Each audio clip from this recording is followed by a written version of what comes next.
ಎಲ್ಲ ಶರಣರಿಗೂ ಶರಣಾರ್ಥಿ. ಶರಣರ ಶಿವಯೋಗ ಅಂತ ದಯಾನಂದ ನೂಲಿ ಸರ್ ಅವರು ಒಂದು ಪುಸ್ತಕವನ್ನು ಬಿಡುಗಡೆ ಮಾಡಿರುತ್ತಾರೆ. ಅದರ ಮೂಲಕ ಪ್ರತಿಯೊಂದು ಅಧ್ಯಾಯವನ್ನು ಅರ್ಥಗರ್ಭಿತವಾಗಿ ಬರೆದಿರುತ್ತಾರೆ ವಚನಗಳ ಮೂಲಕ ಹಾಗೂ ನಿರ್ವಚನ ಮಾಡಿರುತ್ತಾರೆ. ಅದನ್ನೇ ಕೆಲವೊಂದು ಅಧ್ಯಾಯಗಳು ಒಂದೊಂದೇ ಸ್ಮರಿಸಿ ಒಂದು ಆಡಿಯೋ ಕ್ಲಿಪ್ ಮಾಡಿ ಎಲ್ಲರಿಗೂ ಶರಣರಿಗೂ ಆಲಿಸುವಂಥ ಒಂದು ಪ್ರಯತ್ನ. ಅಪ್ಪ ದಯಾನಂದ ನೂಲಿ ಡಾಕ್ಟ್ರಿಗೆ ಶರಣಾರ್ಥಿಗಳು. ಅಧ್ಯಾಯ 1, ಶರಣರೆಂದರೆ ಯಾರು? ಈ ಶರಣ ಪದವು ಸಕಲ ಜೀವಜಂತುಗಳನ್ನು ಮತ್ತು ಸಮಸ್ತ ಸೃಷ್ಟಿ ಜಗತ್ತನ್ನು ನಿರ್ದೇಶಿಸುತ್ತದೆ. ಪರಶಿವನಲ್ಲಿ ಪ್ರಪ್ರಥಮದಲ್ಲಿ ಕಾಣಬಂದ ಅಸ್ಮಿತ ಸ್ಫುರಣೆಗೆ ಶರಣ ಎಂಬ ಹೆಸರಿದೆ. ಇದುವೇ ಸೃಷ್ಟಿಯ ಪ್ರಥಮ ತತ್ವ. ಆದ್ದರಿಂದ ಶರಣ ಪದವು ಸಮಸ್ತ ವಿಶ್ವದರ್ಶಕ. ಏನೇನೂ ಇಲ್ಲದ ಪರಮಸತ್ಯದಿಂದ ಮೊಟ್ಟ ಮೊದಲು ಸ್ಫುರಿಸುವುದು ಪರಶಿವ. ಆ ಪರಶಿವನಿಗೆ ಶರಣ ಎಂಬ ಭಿನ್ನ ವಿಧಾನ. ಆ ಶರಣ ಸ್ಫುರಣೆ ಭಕ್ತನಲ್ಲಿ ಕಾಣಬರುವುದರಿಂದ ಇವನಿಗೂ ಶರಣ ಎಂಬ ಶಬ್ದ. ಒಟ್ಟಿನಲ್ಲಿ ಏನೂ ಇಲ್ಲದ ವಸ್ತುವಿನಿಂದ ಈ ಶರಣನು ಉದಯಿಸಿದನು. ಶಿವನ ಅಂಶವಾದ ಶರಣನಿಗೆ ಶಿವಶರಣರೆಂದು ಕರೆಯುತ್ತಾರೆ. ಮಹಾತ್ಮರಾಗಬಹುದು, ಸಂತರಾಗಬಹುದು, ಜಗದ್ಗುರು ಆಗಬಹುದು. ಆದರೆ ಶರಣನಾಗಲು ಸಾಧನೆ ಬೇಕಾಗುತ್ತದೆ, ಶಿವಯೋಗಿ ಆಗಬೇಕಾಗುತ್ತದೆ. ಶರಣ ಎಂಬ ಪದದ ವೈಶಾಲ್ಯತೆ ಮತ್ತು ಅಮೋಘತೆಯನ್ನು ಅರಿತುಕೊಂಡು ಆ ಶಬ್ದವನ್ನು ಬಳಸಬೇಕು. ಹಡಪದ ಅಪ್ಪಣ್ಣನಗಳ ಪುಣ್ಯಸ್ತ್ರೀ ಲಿಂಗಮ್ಮನವರ ವಚನ. ಬಟ್ಟ ಬಯಲಿನಲ್ಲಿ ಒಂದು ಶರದಿ ಹುಟ್ಟಿತ್ತು. ಆ ಶರದಿಯ ನಡುವೆ ಒಂದು ಕಮಲ ಹುಟ್ಟಿತ್ತು. ಆ ಕಮಲದ ನೆಲೆಯ ಕಾಣಲೆರಿಯದೆ ತೊಳಲಿ ಬಳಲಿ ಜಗದೊಳಗೆ ನಚ್ಚುಮೆಚ್ಚಿಗೊಳಗಾಗಿ ಚುಚ್ಚಳ ಪೂಜೆಗೆ ಸಿಲುಕಿ ಕುಲಕ್ಕೆ ಛಲಕ್ಕೆ ಕೊಂದಾಡಿ ಭವಕ್ಕೆ ಗುರಿಯಾಗುವ ಮನುಜರ ಕಂಡು ನಾಚಿತ್ತೆನ್ನ ಮನವು. ಆ ಮನದ ಬೆಂಬಳಿಗೊಂಡು ಹೋದವರೆಲ್ಲ ಮರುಳಾಗಿ ಹೋದರು. ಇದ ನೋಡಿ ನಾನು ಬಟ್ಟ ಬಯಲಿನಲ್ಲಿ ನಿಂದು ನೋಡಿದದೆ. ಶರದಿ ಬತ್ತಿತ್ತು, ಕಮಲ ಕಾಣಬತ್ತಿತ್ತು. ಆ ಕಮಲ ವಿಕಾಸವಾಯಿತು. ಪರಿಮಳವೆಂಬ ವಾಸನೆ ತೀಡಿತ್ತು. ಆ ವಾಸನೆ ಬಿಡಿದು ಜಗದಾಸೆಯು ಇಂಗಿ ಮಾತು ಮತನವ ಕೆಡಿಸಿ ಮಹಾಜ್ಯೋತಿಯ ಬೆಳಗಿನಲ್ಲಿ ಓಲಾಡುವ ಶರಣರ ಆಸೆ ರೋಷ ಪಾಶಕ್ಕೊಳಗಾದ ಈ ಜಗದ ಏಸಿಗಳೆತ್ತಬಲ್ಲರು. ಈ ಮಹಾಶರಣರ ನೆಲೆಯ ಅಪ್ಪಣ್ಣ ಪ್ರಿಯ ಚನ್ನಬಸವಣ್ಣ. ಸಮಗ್ರ ವಚನ ಸಂಪುಟ 5, ವಚನದ ಸಂಖ್ಯೆ 1240. ಇದರ ಅರ್ಥಗರ್ಭಿತವಾದ ವಚನದ ನಿರ್ವಹಣೆ. ಶರಣರು ಬರುವ ಮೊದಲು ಒಂದು ಸಾಗರವಿತ್ತು. ಆ ಸಾಗರದ ನಡುವೆ ಒಂದು ಕಮಲದ ಪುಷ್ಪವು ಹುಟ್ಟಿತ್ತು. ಆ ಕಮಲದ ನೆಲೆಯನ್ನು ಕಾಣಲೆರಿಯದೆ ಈ ಲೋಕದ ಜನರು ಅದನ್ನು ಅರಿಯಲು ಬಳಲಿದರು. ಅಷ್ಟೇ ಅಲ್ಲದೆ ಅದು ಹಾಗೆ ಹೀಗೆ ಎಂದು ತಮ್ಮ ವಾದಗಳನ್ನು ಮಂಡಿಸಿ ಜಗಳವಾಡಿದರು. ಇನ್ನು ಮುಂದೆ ಹೋಗಿ ಅದನ್ನು ಅರಿಯಲು ಕೆಲವು ಕ್ಷುಲ್ಲಕ ಪೂಜೆಗಳನ್ನು ಮಾಡಿದರು. ಅದನ್ನು ಕೇವಲ ಮೇಲಿನ ಕುಲದವರು ಮಾತ್ರ ಅರಿಯಬಹುದೆಂಬ ಛಲದಿಂದ ಒಡೆದಾಡಿದರು. ಕೊನೆಯಲ್ಲಿ ಅವರೆಲ್ಲ ಭವಕ್ಕೆ ಗುರಿಯಾಗಿ ಮರುಗಿದರು. ಅದನ್ನು ಕಂಡ ಶರಣೆ ಲಿಂಗಮ್ಮ ತಾಯಿಯವರ ಮನಸ್ಸು ನಾಚಿದೆ, ಬೇಸರಪಟ್ಟಿದೆ. ಆ ಲೋಕದ ಜನರ ವಾದವನ್ನೇ ಕೇಳಿದವರೆಲ್ಲ ಅದನ್ನೇ ನಂಬಿ ಹುಚ್ಚಾಗಿ ಹೋದರು. ಇದನ್ನೆಲ್ಲ ಶರಣೆ ಲಿಂಗಮ್ಮನವರು ಶರಣರ ಬಟ್ಟ ಬಯಲಿನಲ್ಲಿ ನಿಂತು ನೋಡಲು ಆರಂಭಿಸಿದರೆ ಆಶ್ಚರ್ಯವೆಂಬಂತೆ ನೋಡುತ್ತಿದ್ದಂತೆಯೇ ಆ ಸಾಗರದ ಜಲ ಬತ್ತಿತ್ತು. ಆ ಕಮಲದ ಹೂವು ಮಾತ್ರ ಅಲ್ಲಿಯೇ ಇತ್ತು. ಅಷ್ಟೇ ಅಲ್ಲ, ಆ ಕಮಲ ವಿಕಸಿತವಾಗಿ ಪೂರ್ಣವಾಗಿ ಅರಳಿತು. ಅದರ ಸುವಾಸನೆ ಎಲ್ಲೆಡೆ ಹರಡಿತು. ಆ ಸೌರಭದ ಪರಿಸರದಲ್ಲಿ ಜಗತ್ತಿನ ಆಸೆ ಆಮಿಷಗಳು ವಿಕಾರ ಭಾವನೆಗಳು ಅಡಗಿ ಹೋದವು. ವಾದ ವಿವಾದಗಳೆಲ್ಲ ಕೊಚ್ಚಿ ಹೋದವು. ಆ ಕಮಲದ ನಿಜ ನೆಲೆಯನ್ನು ಜ್ಞಾನಜ್ಯೋತಿಯ ಬೆಳಗಿನಲ್ಲಿಯೇ ಕಂಗೊಳಿಸುವ ಶರಣರು ಮಾತ್ರ ಅರಿಯಬಲ್ಲರೇ ವಿನಃ ಲೌಕಿಕ ಜಗತ್ತಿನ ಆಸೆ, ರೋಷ, ಮಾಯಪಾಶಗಳಿಗೆ ಒಳಗಾದ ಸಾಮಾನ್ಯ ಜನರು ಅರಿಯಲು ಸಾಧ್ಯವಿಲ್ಲ. ಇಂತಹ ಮಹಾನ್ ಶರಣರ ನೆಲೆಯನ್ನು ಅರಿಯುವುದು ಅದು ಕಷ್ಟ ಸಾಧ್ಯವಾಗಿದೆ. ಹೀಗಾಗಿ ಆಶೆ ಆಮಿಷಗಳಿಗೆ ಬಲಿಯಾಗಿ ನರಳಾಡುವ ಪಾಪಿಗಳಾಗಬೇಕೇ ಅಥವಾ ಮಹಾಜ್ಯೋತಿಯ ಬೆಳಗಿನಲ್ಲಿ ಓಲಾಡುವ ಶರಣರಾಗಬೇಕೇ ಎಂಬ ಆಯ್ಕೆ ಈಗ ನಮ್ಮ ಮುಂದಿದೆ. ಶರಣರ ಪಥದಲ್ಲಿ ಸಾಗಿ ಶಿವಯೋಗವನ್ನರಿಯಲು ನಾವು ಪ್ರಯತ್ನಿಸುವುದೇ ಈ ಗ್ರಂಥದ ಪ್ರಮುಖ ಉದ್ದೇಶವಾಗಿದೆ. ಇದಕ್ಕೆ ಇನ್ನೊಂದು ವಚನ ದೇಶಿಕೇಂದ್ರ ಸಂಗನ ಬಸವಯ್ಯನವರುವುದು. ಕರ್ಮೇಂದ್ರಿಯಗಳೈದರ ತಿರುಳನುರುಹಿ ತನ್ನನರಿಯಬಲ್ಲಾತನೇ ಶರಣ. ವಿಷಯಗಳೈದರ ತಿರುಳನುರುಹಿ ತನ್ನನ್ನರಿಯಬಲ್ಲಾತನೇ ಶರಣ. ಜ್ಞಾನೇಂದ್ರಿಯಗಳೈದರ ತಿರುಳನುರುಹಿ ತನ್ನನ್ನರಿಯಬಲ್ಲಾತನೇ ಶರಣ. ವಾಯು ಪಂಚಕಗಳ ತಿರುಳನುರುಹಿ ತನ್ನನ್ನರಿಯಬಲ್ಲಾತನೇ ಶರಣ. ಕರಣ ನಾಲ್ಕೊಂದರ ತಿರುಳನುರುಹಿ ತನ್ನನ್ನರಿಯಬಲ್ಲಾತನೇ ಶರಣ. ಇಂತಲ್ಲದೆ ಇವರ ತಿರುಳನ್ನೋಳು ಮರುಳುಗೊಂಡುರುಳುವ ಮಾನವರು ತಾವು ಶರಣರೆಂದು ನುಡಿದು ನಡೆವ ಸಡಗರವ ಕಂಡು ನಾಚಿತೆನ್ನ ಮನವು. ಗುರು ನಿರಂಜನ ಚನ್ನಬಸವಲಿಂಗದಲ್ಲಿ. ಸಮಗ್ರ ವಚನ ಸಂಪುಟ 12, ವಚನದ ಸಂಖ್ಯೆ 695. ಅದರ ನಿರ್ವಚನ ಹೀಗಿದೆ. ಗುದ, ಗುಹ್ಯ, ಪಾದ, ಪಾಣಿ, ವಾಕ್ಗಳೆಂಬ ಕರ್ಮೇಂದ್ರಿಯಗಳ ನಿಜಮತಿಯನ್ನು ಅರಿತವನೇ ಶರಣ. ಗಂಧ, ರಸ, ರೂಪ, ಸ್ಪರ್ಶ, ಶಬ್ದಗಳೆಂಬ ವಿಷಯಗಳ ಸಾರವನ್ನು, ಅವುಗಳ ನೈರ್ಮಲ್ಯತೆಯನ್ನು ಬಲ್ಲಾತನೇ ಶರಣ. ಘ್ರಾಣ, ಜಿಹ್ವೆ, ನೇತ್ರ, ತ್ವಕ್ಕು, ಶ್ರೋತ್ರಗಳೆಂಬ ಪಂಚ ಜ್ಞಾನೇಂದ್ರಿಯಗಳ ಅವಶ್ಯಕತೆ ಮತ್ತು ಅವುಗಳ ಶುದ್ಧತೆಯನ್ನು ಅರಿತವನೇ ಶರಣ. ಪಾನ, ಅಪಾನ, ವ್ಯಾನ, ಉದಾನ, ಸಮಾನಗಳೆಂಬ ಪಂಚವಾಯುಗಳ ಸ್ಥಳಗಳನ್ನು ಮತ್ತು ಅವುಗಳ ಪರಿಶುದ್ಧತೆಯನ್ನು ಅರಿತವನೇ ಶರಣ. ಚಿತ್ತ, ಬುದ್ಧಿ, ಅಹಂಕಾರ ಮತ್ತು ಮನವೆಂಬ ಅಂತಃಕರಣಗಳ ನಿಜನೆಲೆಯನ್ನು ಅರಿತುಕೊಂಡಾತನೇ ಶರಣನಾಗಿದ್ದಾನೆ. ಆದರೆ ಇವೆಲ್ಲರ ನಿಜವಾದ ಅರ್ಥವನ್ನು ತಿಳಿದುಕೊಳ್ಳಲಾರದೆ ಅವುಗಳನ್ನು ದುರುಪಯೋಗಿಸುತ್ತಿರುವ ಮರುಳ ಮಾನವರು ಮೆರೆದಾಡುತ್ತಿರುವುದನ್ನು ಕಂಡು ನನ್ನ ಮನಸ್ಸು ಹೇಸಿಕೆಯಿಂದ ನಾಚುತ್ತಿದೆ ಎಂದು ದೇಶಿಕೇಂದ್ರ ಸಂಗನ ಬಸವಯ್ಯನವರು ಶರಣರ ಮಹೋನ್ನತ ನಿಲುವನ್ನು ಸರಳವಾಗಿ ಸೂಕ್ತವಾಗಿ ಪ್ರಸ್ತುತಪಡಿಸುತ್ತಿದ್ದಾರೆ. ತದನಂತರದಲ್ಲಿ ಅಲ್ಲಮ ಪ್ರಭುದೇವರು ನಾ ನೀ ಎಂಬ ಭೇದ ಅಂದೂ ಇಲ್ಲ ಇಂದೂ ಇಲ್ಲ. ಸಾಲೋಕ್ಯನಲ್ಲ ಸಾಮೀಪ್ಯನಲ್ಲ ಶರಣ. ಸಾರೂಪ್ಯನಲ್ಲ ಸಾಯುಜ್ಯನಲ್ಲ ಶರಣ. ಕಾಯನಲ್ಲ ಅಕಾಯನಲ್ಲ ಗುಹೇಶ್ವರಲಿಂಗ ತಾನೇಯಾಗಿ. ಸಮಗ್ರ ವಚನ ಸಂಪುಟ 2, ವಚನದ ಸಂಖ್ಯೆ 689. ಚತುರ್ವಿಧ. ಅದರ ಅರ್ಥ ಹೀಗಿದೆ. ಚತುರ್ವಿಧ ಪದವಿಗಳಾದ ಸಾಲೋಕ್ಯ ಅಂದರೆ ತನ್ನ ಆರಾಧ್ಯ ದೇವರ ಲೋಕದಲ್ಲಿ ವಾಸಿಸುವುದು.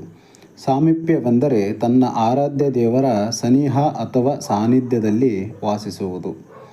ಸಾರೂಪ್ಯವೆಂದರೆ ತನ್ನ ಆರಾಧ್ಯ ದೇವರ ಸಮನಾದ ಅಥವಾ ಅವನಂತೆಯೇ ಕಾಣುವ ಸ್ವರೂಪ ಧರಿಸುವುದು.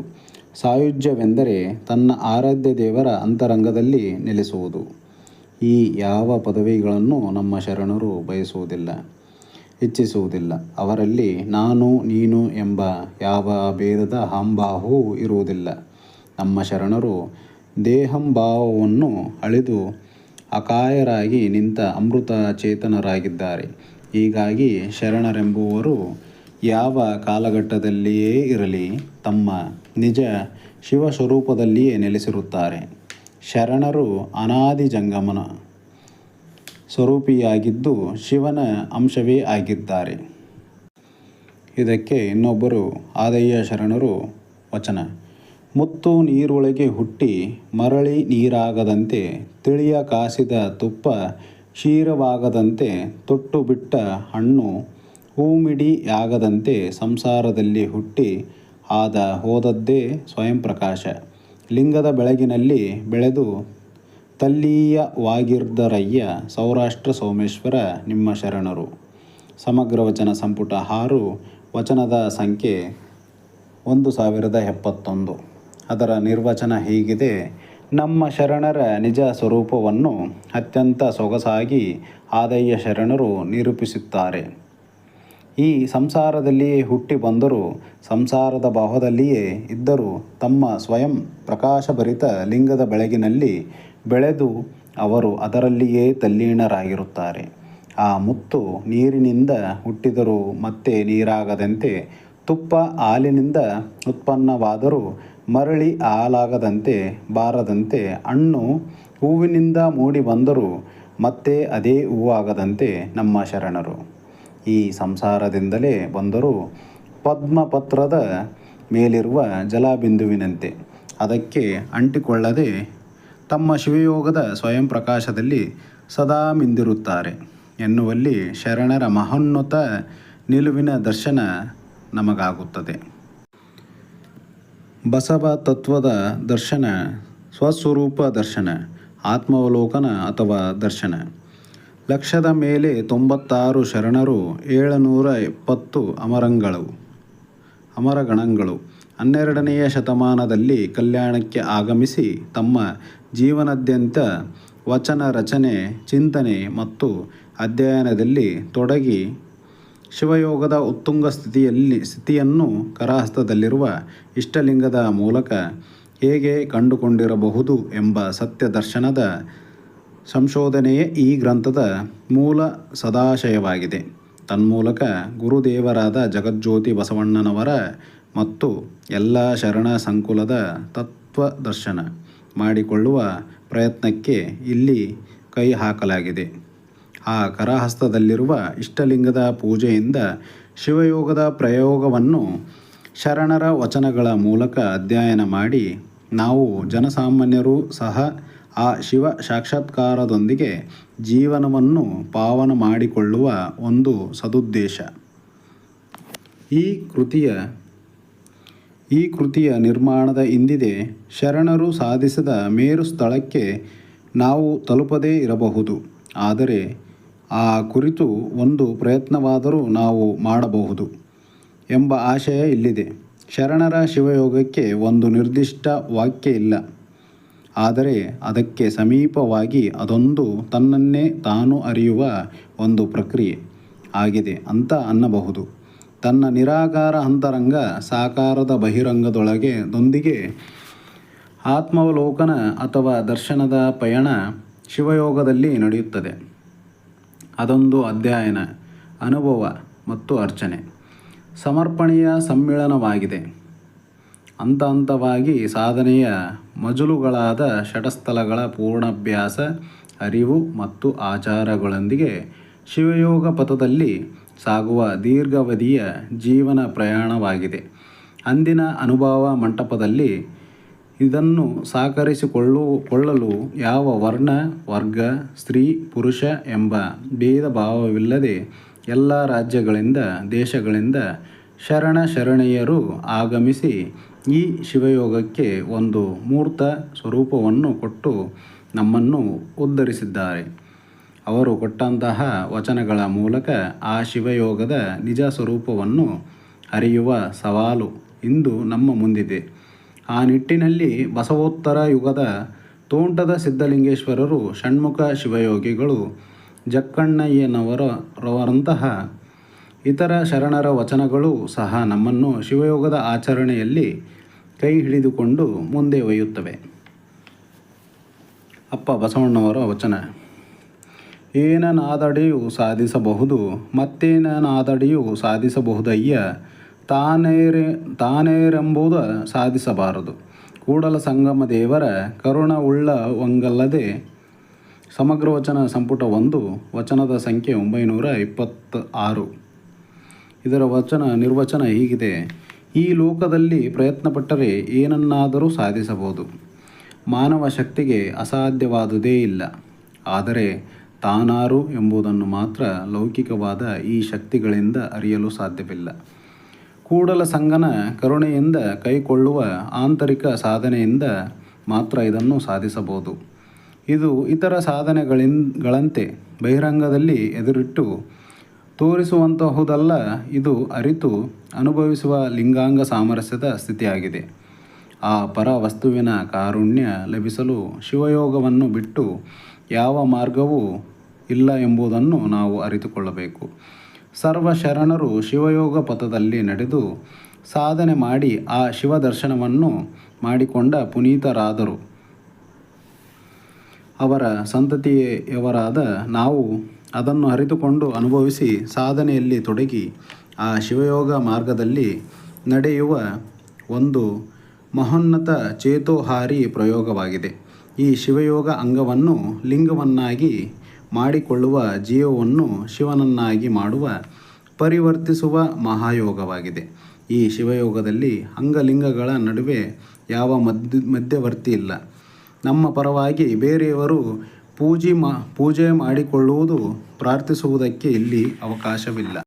ಇದಕ್ಕೆ ಅಲ್ಲಮ ಪ್ರಭುದೇವರ ಇನ್ನೊಂದು ವಚನ: ಏನ ಕಂಡಡೇನೇನಯ್ಯ ತನ್ನ ಕಾಣದಾತ ಕುರುಡ, ಏನ ಕೇಳಿದಡೇನಯ್ಯ ತನ್ನ ಕೇಳದಾತ ಕಿವುಡ, ಏನ ಮಾತಾಡಿದಡೇನಯ್ಯ ತನ್ನ ಮಾತಾಡದಾತ ಮೂಕ. ದಿಟದಿಂದ ತನ್ನ ತಾ ಕಾಣಬೇಕು, ದಿಟದಿಂದ ತನ್ನ ತಾ ಕೇಳಬೇಕು, ದಿಟದಿಂದ ತನ್ನ ತಾ ಮಾತಾಡಬೇಕು. ಇದೇ ತನ್ನ ನೆಲೆ, ಸ್ವಭೂಮಿ ಸ್ವಸ್ವರೂಪ ಕಾಣ ಗುಹೇಶ್ವರ. ಸಮಗ್ರ ವಚನ ಸಂಪುಟ 2, ವಚನದ ಸಂಖ್ಯೆ 997. ಅದರ ನಿರ್ವಚನ ಹೀಗಿದೆ: ತನ್ನನ್ನು ತಾನು ಅರಿತಾಗ ಜೀವಕ್ಕೆ ಇನ್ನೆಂದಿಗೂ ಇನ್ನೊಂದನ್ನರಿಯುವ ಪ್ರಮೇಯವೇ ಇರಲಾರದು. ಏಕೆಂದರೆ ತನ್ನತನಕ್ಕೆ ಮಿಗಿಲಾದ ಇನ್ನೊಂದು ಪ್ರಿಯವಾದುದಿಲ್ಲ. ತನ್ನ ಆತ್ಮ ಪ್ರಜ್ಞೆಯ ಮೂಲದ ಅರಿವು ಜೀವವನ್ನು ಶಾಂತಗೊಳಿಸುತ್ತದೆ. ಏಕೆಂದರೆ ತನ್ನ ಬಗೆಗಿನ ಅರಿವಿನ ಸುಖವೇ ತನ್ನ ಸ್ವಭೂಮಿ, ಸ್ವಸ್ವರೂಪವೆನ್ನುತ್ತಾರೆ ಶರಣರು.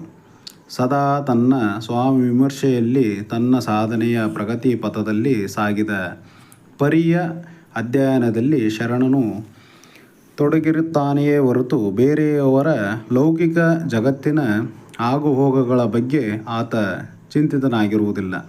ಅದು ಅಲ್ಲದೆ ಶರಣನು ಸತ್ಯದ ಮುಖದಿಂದಲೇ ತನ್ನನ್ನು ಕಾಣುತ್ತಾನೆ, ಕೇಳುತ್ತಾನೆ ಮತ್ತು ಸದಾ ಸತ್ಯವನ್ನೇ ನುಡಿಯುತ್ತಾನೆ. ಆತ ನಡೆ ಮತ್ತು ನುಡಿಯಲ್ಲಿ ದ್ವಂದ್ವ ಕಂಡು ಬರುವುದಿಲ್ಲ. ಈ ಪರಮ ಶಿವಸತ್ಯವೇ ಆತನ ನೆಲೆ, ಸ್ವಭೂಮಿ ಮತ್ತು ಸ್ವಸ್ವರೂಪವಾಗಿರುತ್ತದೆ. ಇದೇ ಶರಣರ ನೆಲೆಯನ್ನು ಅರ್ಥ ಮಾಡಿಕೊಂಡು ಆ ಸ್ವಭೂಮಿಯ ಮೇಲೆ ನಾನು ಪ್ರತಿಷ್ಠಾಪಿತನಾಗಿ ಶಿವಯೋಗಕ್ಕೆ ಸನ್ನದ್ಧನಾಗಬೇಕಾಗಿದೆ. ಅಂತರಂಗದ ಅವಲೋಕನಕ್ಕೆ ಇಲ್ಲಿ ಬಹಳ ಪ್ರಾಮುಖ್ಯತೆ ಇದ್ದು, ತನ್ನನ್ನು ತಾನು ಅರಿಯುವ ಆತ್ಮಪ್ರಜ್ಞೆಗೆ ಸಾಕ್ಷಿಯಾಗಿ ನಿಲ್ಲುವ ಒಂದು ನೂತನ ಜೀವನ ಕ್ರಮಕ್ಕೆ ನಾವಿಲ್ಲಿ ತೆರೆದುಕೊಳ್ಳಬೇಕಾಗಿದೆ. ಶರಣಪಥ ಹೀಗಿದೆ: ಶರಣಪಥದಲ್ಲಿ ನಡೆಯುವುದು ಜೀವನು ದೇವನಾಗಿ ಅರಳುವ ಪರಿಕ್ರಮವಾಗಿದೆ.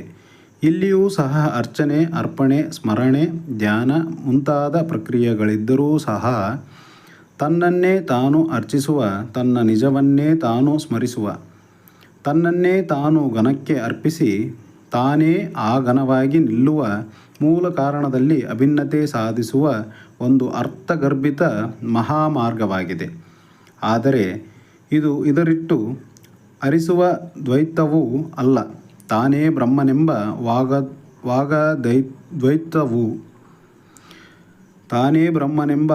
ವಾಗದ್ವೈತವೂ ಅಲ್ಲ. ಈ ಉಭಯ ಕಲ್ಪನೆಗಳನ್ನು ಅಳೆದು ಉಳಿದು ಬೀಜವೃಕ್ಷ ನ್ಯಾಯದಂತೆ, ಚಿನ್ನ ಬಣ್ಣದಂತೆ, ಪುಷ್ಪ ಪರಿಮಳದಂತೆ ಕಡೆ ಮೊದಲ ಆದಿ ಅಂತ್ಯ ಕಾಣಬಾರದ ಅತಿಶಯವಾಗಿದೆ. ಇಂತಹ ಮಹೋನ್ನತ ಸಾಧನೆಗೆ ಮೂಲ ಸಾಧನವೆಂದರೆ ಗುರುಮೂಲದಿಂದ ಪಡೆದಿರುವ ಇಷ್ಟಲಿಂಗವಾಗಿದೆ. ಅದು ಗುಡಿಯಲ್ಲಿರುವ ಸ್ಥಾವರ ಮೂರ್ತಿಗಳನ್ನು ಹೋಲುವ ಜಡ ಸ್ವರೂಪವಲ್ಲ, ಯಾವುದೇ ಪುರಾಣ ಪುರುಷರ ಪ್ರತೀಕವೂ ಅಲ್ಲ. ಅದು ತನ್ನ ಆತ್ಮನ ಪ್ರತೀಕವಾಗಿದೆ. ಆ ಆತ್ಮವು ಮೂಲ ಪರವಸ್ತುವಿನ ಅಭಿನ್ನವಾಗಿರುವುದು. ಅದೇ ಆತ್ಮ ಮಾಯ ಕಾರ್ಯಗಳಿಗೆ ಸಾಧನವಾದ ಪಂಚಭೂತಮಯವಾದ ಅವಿದ್ಯಾ ಸಂಬಂಧವಾದ ದೇಹೇಂದ್ರಿಯಾದಿಗಳ ಪಂಜರದಲ್ಲಿ ಬಂದಿಯಾಗಿ ತನ್ನ ಮೂಲ ಸ್ವರೂಪವನ್ನು ಮರೆತು ಬದ್ಧ ಸಂಸಾರಿಯಾಗಿರುತ್ತದೆ. ಆ ಬಂಧ ಮುಕ್ತವಾಗಿ ಶಿವಯೋಗದ ಸಾಧನೆಯಲ್ಲಿ ಸಾಗುವ ಈ ಪಥವನ್ನು ಅರ್ಥ ಮಾಡಿಕೊಳ್ಳುವ ಅಂಶಗಳು ವಚನಗಳ ಆಧಾರದ ಮೇಲೆ ಈ ಕೃತಿಯ ಪುಟಗಳು ತೆರೆದುಕೊಳ್ಳುತ್ತಾ ಹೋಗುತ್ತವೆ.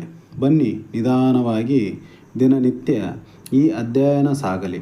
ಶಿವಯೋಗದ ಪಥದ ದರ್ಶನ ಮಾಡಿಕೊಳ್ಳುತ್ತಾ ಸಾಗೋಣ ಎಂಬ ಸ್ವಾಗತ ನುಡಿಗಳ ಪೀಠಿಕೆಯೊಂದಿಗೆ ಮುಂದಿನ ಅಧ್ಯಾಯದತ್ತ ದೃಷ್ಟಿ ಹರಿಸೋಣ.